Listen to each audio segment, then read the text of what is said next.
Okay, well, it's time for the video that we all want to see, including myself.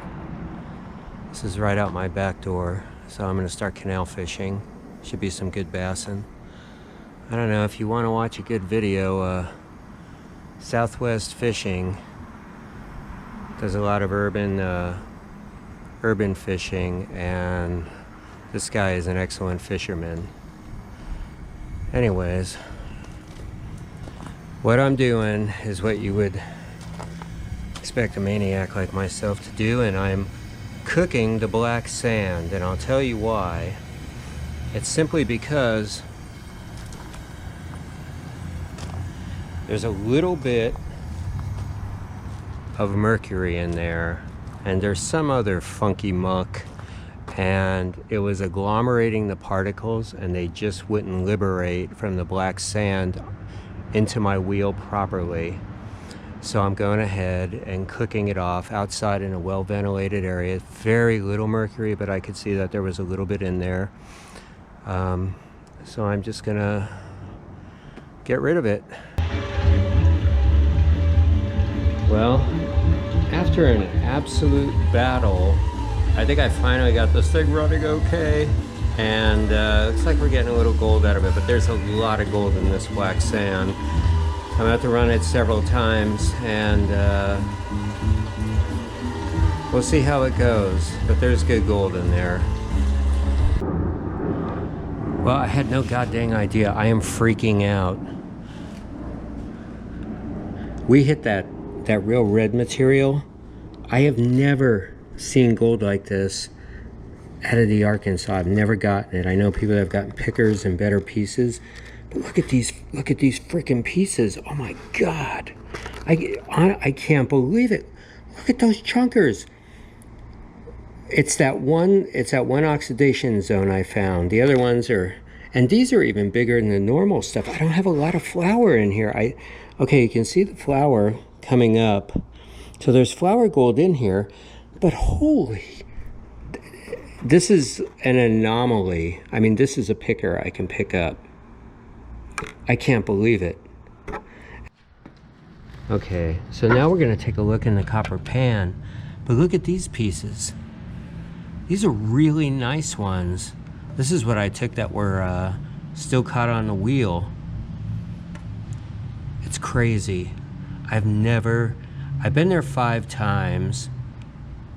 And I've talked to a lot of guys that prospect there regularly, and I've never found stuff like this. I found a few bigger pieces, but last year I found one piece larger than 20 mesh.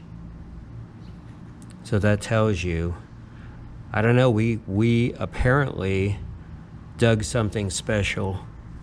Wow. Okay, we're gonna make quickie mac and cheese after recovering our gold. We haven't completely recovered it, but it's gonna be interesting anyways. I think what I'm gonna do, I don't have the equipment to, necessarily do the flying. I don't trust the wheel anymore. I don't really like it. I might get something else.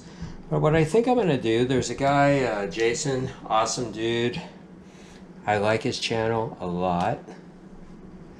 And he is a master of fine gold, and so I'll learn something. So what I think I'm gonna do, actually, is I'm gonna send my black sand up to him. I'll take all the big stuff out, but I think he's gonna end up getting a pretty nice take on it. So I'll contact him, and you can migrate to his channel. I don't care, hell, it's awesome. And I'll see how he handles it. Because I really, I'm not so into the fine gold thing. No, I am into it. Gold is gold. However, I don't really have the patience, Not so good. So anyways, milk, good milk, and some butter, mantequilla. Take your diced high-grade cheddar, Tillamook. I pre-cooked my pasta, so we come over here, we go into the pan, we've got this, we break it up a little, we got like little chunkoids, we get them going. Okay, let me show you the greatest milk ever, I think. This is what your milkman brought you if you were in my age group. Stuff like this, Straus organic, minimally processed. It is terrific. If you like real milk, you'll like Straus. If you need a little more creaminess, use the cream or the half and half. Because when you're an outdoorsy person, one of the things you like is after a big trip, you're tired, you're burnt out, you need just basically a filler. This is what you do. It's what I do. We cook it on a low heat, okay? And it's gonna kind of melt together. Then we already have our pre-cooked Ronies, and they're nice and cool. And so it'll be perfect because you do not want to break it into curds. You don't want to break your cheese. You want it to kind of become a creamy sauce. One of the things I do also, I don't have any right now, and it doesn't really matter, is I like to add a little Louisiana hot or Crystal hot, any of those Louisiana hot sauces, just a little to give it a little oomph, you know. Yeah, a lot of prospecting guys, I don't know. I see all kinds of videos. I like certain people, but I don't know, man. I like a little bit of everything because I make this stuff around the campfire as well. It's easy. If you have your cheese pre-cut and you've got your milk and or cream or whatever you like. I like using the half and half, to be really honest, or the cream better. But I only have milk right now, and it's high quality, and it'll be perfect.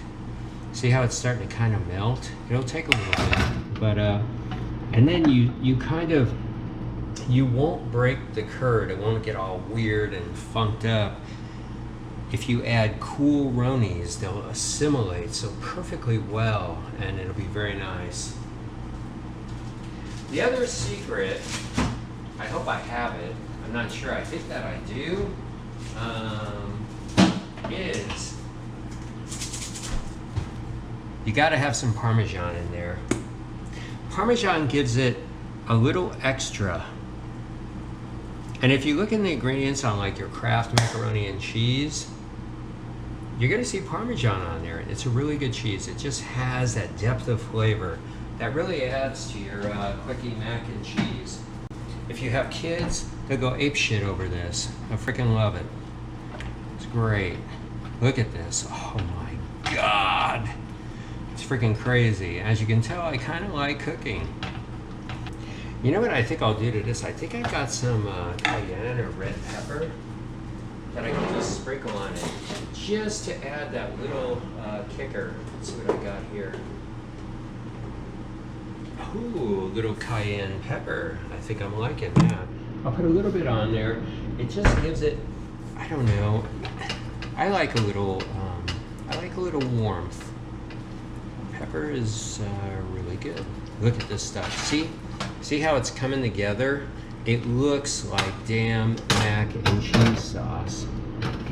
I make this all the time when it gets cooler, and we're starting to cool off here in Arizona. So then I'm just gonna take my my pasta, which I have pre-cooked, and I'm gonna use all of it. The hell with it. I don't know. It might be too much pasta, but it's gonna be good. See, and it's cool. So what you're doing is while you're mixing it in, you can see a little bit of heat's coming off it, and just start to work in there. Okay, here it is. It came together. It just, you know, it requires a little patience, but it looks really good. All right, finally, I have a pretty close guesstimate to the gold. I went ahead and I just panned it. It was agonizing. It's always agonizing for me. So anyways, let's see what we got here. Give that a swoosh.